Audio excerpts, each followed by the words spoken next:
Good morning students. Our today's class 12th commerce subject accountancy chapter 4th admission of a partner. Topic sacrifice ratio. हमने new profit sharing ratio किस प्रकार से calculate करना है वो हमने स्टडी कर लिया है। आज हम जानेंगे कि सैक्रिफाइस रेशियो किस प्रकार से कैलकुलेट करना है।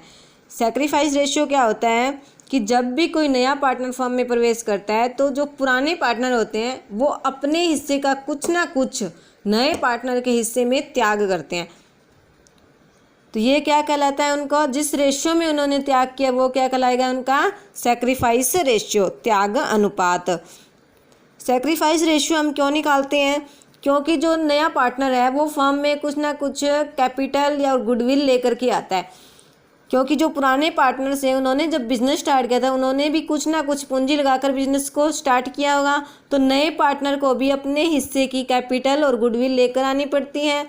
सैक्रिफाइस रेशियो हम इसलिए कैलकुलेट करते हैं ताकि जो गुडविल नए पार्टनर द्वारा लाई गई है उससे पुराने पार्टनर्स ने जो त्याग किया है उन्हें कंपनसेट किया जा सके, उन्हें क्षतिपूर्ति दी जा सके। ठीक है, इसके लिए क्या फॉर्मूला यूज करते हैं हम, sacrifice ratio is equal to old ratio minus में न्यू रेशियो।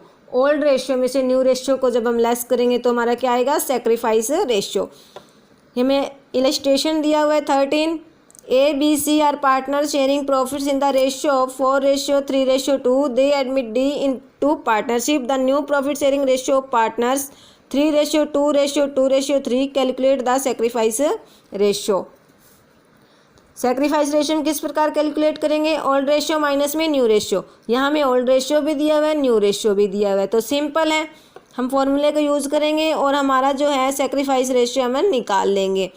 सैक्रिफाइस रेशियो जो है ए का आएगा 2/10, बी का आएगा 1/10। सैक्रिफाइस मेड बाय सी ये 0 है, क्योंकि जब हमने ओल्ड रेशियो में से न्यू रेशियो को उठाया तो 0 आया, इसका मतलब है सी ने कोई सैक्रिफाइस नहीं किया है। सैक्रिफाइस किसने किया, ओनली ए और बी ने। तो नया पार्टनर जो गुडविल आएगा वो सिर्फ किसे दी जाएगी, ए और बी को, क्योंकि उन्होंने सेक्रीफाइस किया है। सी ने कोई सेक्रीफाइस नहीं किया है, इसलिए इसे गुडविल में कोई हिस्सा नहीं मिलेगा। इसी प्रकार से 14 इलस्ट्रेशन है, X Y Z share profits in the ratio of 4:3:2। P was admitted in the firm as a partner with 1/10 share of profit. Calculate sacrifice ratio of the partner. यहाँ हमें क्या कहा गया है कि हमें ओल्ड रेशियो तो दिया हुआ है लेकिन न्यू रेशियो के बारे में हमें कोई इन्फॉर्मेशन नहीं है। तो इसके लिए सबसे पहले हमें क्या करना पड़ेगा, हमें न्यू रेशियो की कैलकुलेशन करनी पड़ेगी।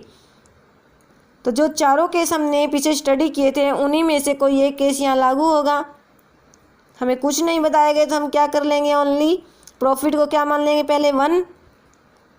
पी का हिस्सा कितना है, 1/10, तो रिमेनिंग पार्ट कितना रह जाएगा, 1 - 1/10, 9/10। अब ये जो 9/10 है, यहाँ हमें ना ही तो ये कहा गया कि जो ओल्ड पार्टनर वो इक्वल बांटेंगे, ना ही कोई स्पेसिफिक रेशियो दिया गया। तो ये जो 9/10 है इसे हम किस रेशियो में डिवाइड करेंगे, जो उनका ओल्ड रेशियो था 4:3:2। 4/9 ऑफ 9/10 ये किसके हिस्से में जाएगा, एक्स के। इसी प्रकार से वाई का ओल्ड रेशियो का था 3/9, रिमेनिंग पार्ट कितना है 9/10, तो 3/10 किसके हिस्से में गया, वाई के। इसी प्रकार से जेड का न्यू प्रॉफिट शेयरिंग रेशियो क्या होगा, 2/9 और जो था इसका ओल्ड रेशियो था और रिमेनिंग पार्ट कितना है 9/10, तो 2/10। पी का शेयर हमें दिया ही हुआ है 1/10। ये हमारा न्यू प्रॉफिट शेयरिंग रेशियो आ जाएगा एक्स वाई जेड का और पी का 4:3:2:1। अब हम सैक्रिफाइस रेशियो निकालेंगे। पी तो न्यू पार्टनर है तो इसका सैक्रिफाइंग रेशियो हम नहीं निकालेंगे, किसका निकालेंगे, एक्स वाई और जेड का। एक्स वाई और जेड के ओल्ड रेशियो में से हम जो न्यू रेशियो हमने कैलकुलेट किया उसको लेस कर देंगे, तो ये आ जाएगा sacrifice ratio X Y and Z 4:3:2। इसी प्रकार से इलस्ट्रेशन 15 ए ब साझेदार है जो लाभों को 4:1 में बांटते हैं। ए अपने हिस्से का 1/4 और ब अपने हिस्से का 1/2 सह के पक्ष में त्याग करते हैं, जो एक नया साझेदार है। त्याग अनुपात और नए अनुपात क्या होंगे, यहाँ हमें दिया है कि ए और बी अपना हिस्सा जो है सेक्रीफाइस कर रहे हैं। कितना कितना कर रहे हैं, 1/4 और 1/2। ए कितना सरेंडर कर रहे हैं, उसका ओल्ड रेशियो कहता है 4/5। तो 1/4 किसके हिस्से में दे रहा है, ये सी के हिस्से में। तो 1/4 मल्टीप्लाई 4/5, ऑफ का क्या मतलब होता है यहाँ, मल्टीप्लाई। तो ठीक है, 1/5 इसने सेक्रीफाइस कर दिया सी के फेवर में। इसी प्रकार से बी ने सेक्रीफाइस कर दिया अपने हिस्से का 1/10। तो सेक्रीफाइस रेशियो तो हमारा निकल ही गया। ये जो हमारा केस 4 यहाँ लागू हो रहा है, ठीक है। सेक्रीफाइस रेशियो निकल गया हमारा 2:1। तो अब हमें न्यू रेशियो कैलकुलेट करना है, किस प्रकार से करेंगे, 4th केस है तो हमें जो है हमारे पास आ गया सेक्रीफाइस रेशियो भी आ गया और ओल्ड रेशियो में दिया हुआ है। तो ओल्ड रेशियो में से जब सेक्रीफाइस रेशियो को हम घटाएंगे तो क्या आ जाएगा हमारा न्यू रेशियो। तो ए का न्यू शेयर कितना हो जाएगा, old ratio minus sacrifice ratio घटाना है। केस 4 में old ratio minus sacrifice ratio 3/5। इस तरह से बी का निकाल लेंगे हम 1/10। सी का क्या है, ए ने दिया 1/5, बी ने दिया 1/10। तो ये क्या आ जाएगा, सी का new share 3/10। New profit sharing ratio होगा इनका 6:1:3। इसी प्रकार से इलस्ट्रेशन 16 है, सेम पैटर्न। और इलस्ट्रेशन 17 में हमें जो रिमेनिंग प्रॉफिट वाला केस है वो लागू करना है, ठीक है। 1/4 हम सी को दे रहे हैं, रिमेनिंग कितना बचेगा हमारे पास 3/4। यहाँ में कहा गया कि इक्वल बांटेंगे। फर्स्ट केस में कहा गया कि जो रिमेनिंग प्रॉफिट है उसे ए और बी इक्वल बांटेंगे। तो 1/12 ऑफ 3/12, ये हम इनका न्यू प्रॉफिट शेयरिंग रेशियो इस प्रकार से निकाल लेंगे। फिर ओल्ड रेशियो में से न्यू रेशियो को माइनस करेंगे तो ए और बी का सेक्रीफाइस रेशियो हमारे पास आ जाएगा। सेकंड केस में वहाँ तो इक्वल जो है डिवाइड कर रहे थे रिमेनिंग प्रॉफिट को, लेकिन सेकंड केस में हमें एक स्पेसिफिक रेशियो दिया हुआ है। जो रिमेनिंग पार्ट है उसे वो एक स्पेसिफिक रेशियो में बांटेंगे। तो रिमेनिंग पार्ट का जो स्पेसिफिक रेशियो दिया है उससे हम मल्टीप्लाई करेंगे। ये क्या आ जाएगा उनका न्यू शेयर ऑफ प्रॉफिट। तो न्यू प्रॉफिट शेयरिंग रेशियो हम तीनों का निकाल लेंगे। जिस प्रकार की इन्फॉर्मेशन दी है उसी प्रकार से हमें उसे लागू करना है, ठीक है।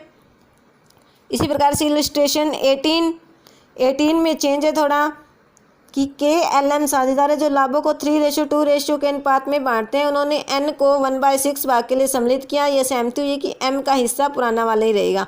नए अनुपात और त्याग अनुपात खींचिए।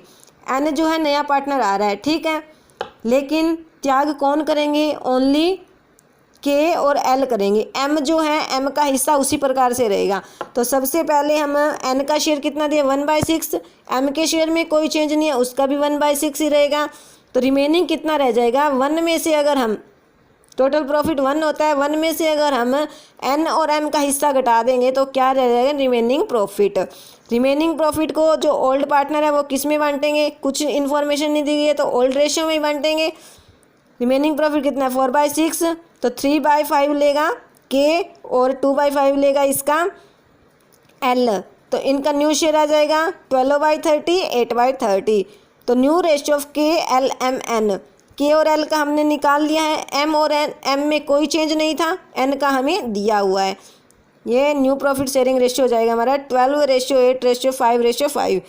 Calculation of sacrificing ratio, old ratio minus में new ratio. Sacrifice only K और L ने किया है, M के हिस्से में कोई चेंज नहीं है तो उसने कोई सेक्रीफाइस नहीं किया है। तो सेक्रीफाइस रेशियो आ जाएगा KLM जो ओल्ड पार्टनर है उनका 3:2:0। इसी प्रकार से इलस्ट्रेशन 19 है। तो ये थे हमारे सेक्रीफाइसिंग रेशियो से रिलेटेड सम। जब हमें ओल्ड रेशियो दिया होता है, न्यू रेशियो दिया होता है, तब तो हम सिंपल निकाल लेते हैं old ratio minus new ratio.